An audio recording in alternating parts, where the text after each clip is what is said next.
মুসলমান ইমানদার ভাইরা আমার, কুরআন বড় দামি, বড় দামি।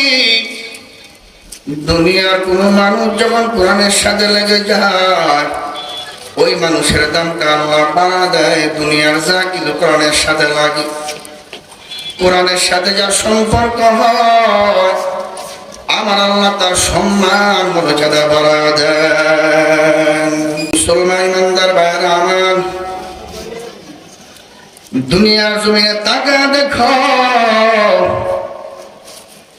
কাঠ দিয়ে আমরা কিন্তু দরজা বানাই, কাঠ দিয়া কিন্তু আবার আলমারিও বানানো হয়, কাঠ দিয়া কিন্তু আবার দোয়ার দরব বানানো হয়, আবার ওই কাঠ দিয়া কিন্তু রেহানও বানানো হয়।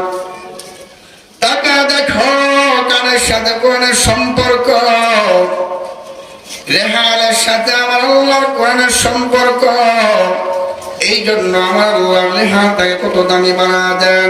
দুনিয়ার কোন মানুষ যখন এনে যায়, সামনে একটা রেহান যদি পরে দেয়, রেহানের সাথে পা লেগে যায়, কিন্তু কোরআন রেহানের উপরে নাই। কিন্তু বান্দা ওই সময় রেহানটাকে উঠায় ধরে চুমু খায়। কেন চুমু খায়? তার কারণ হলো সারাদিন দরজায় লাথি দেয়, একটা চুমু দেয় না। এমনি ভাবে স্বাভাবিক ভাবে ওয়ার্ডরোবে যদি লাথি লাগে, বান্দা একটা চুমা দেয় না।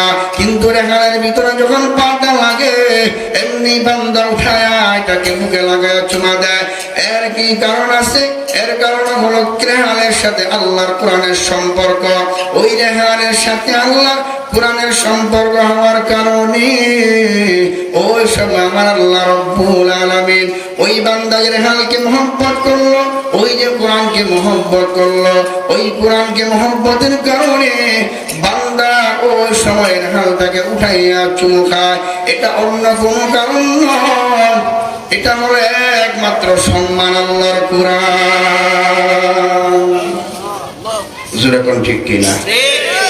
রেহানের সাথে আল্লাহর কোরআনের সম্পর্ক থাকার কারণে রেহানের মর্যাদাটাও কিন্তু আল্লাহ বাড়ায় দিচ্ছেন। এই জন্য দুনিয়া কোন মানুষের সম্পর্কটা যদি কোরআনের সাথে হয়, তার মর্যাদা আরো কমবে। তো আরো যেরকম কমবে না বাড়বে?